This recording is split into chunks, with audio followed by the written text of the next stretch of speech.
Namgyel, who is our distinguished speaker today, and the two of us were going to sit and do a little introduction.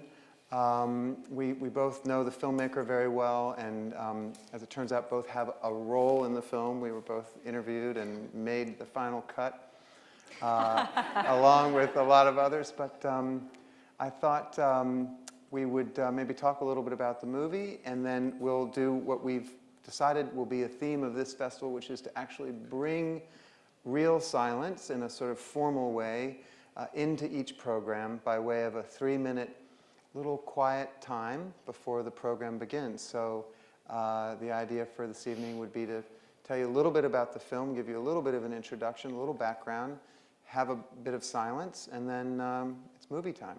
That sound okay to everybody? Okay, great. Let's go ahead and sit. This is a film that,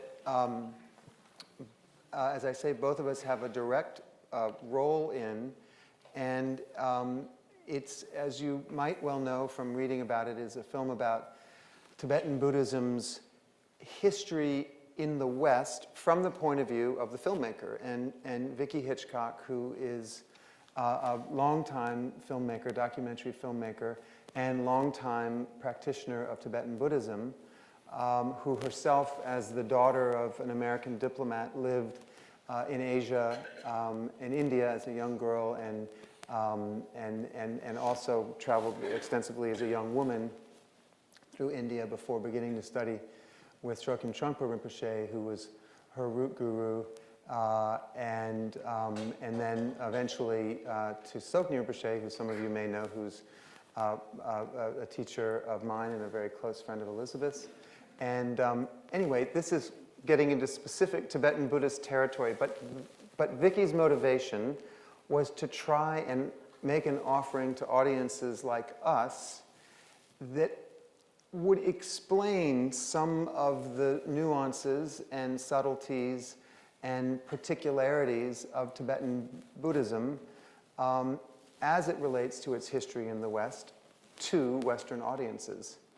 And I think you'll see that it is a very successful overview. And we felt excited to program it for reasons that may be obvious, but just to state them, which is that because His Holiness is coming to town in just a few days, all of the program that we put together this year was intended to sort of lean into Tibetan Buddhism, not exclusively by any means, as you'll know from our program, but with a certain spotlight. And so in a certain way, this film, it doesn't assume that you know anything about Tibetan Buddhism, but it kind of throws you into it a little bit. And there's one particular story that you'll see of a young woman who shares with us through the film her own kind of direct encounter with going into a retreat situation, and very much, in many ways, echoing the sorts of things that Elizabeth was speaking about today. What do you feel, how did this film kind of impress you one way or another in terms of what it made you think about?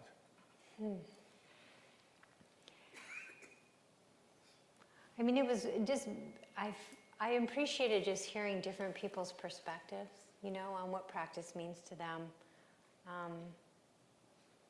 And then it just made me feel very inspired and kind of confident that this is a path that really can take root in the West, and it has to do with working with your mind.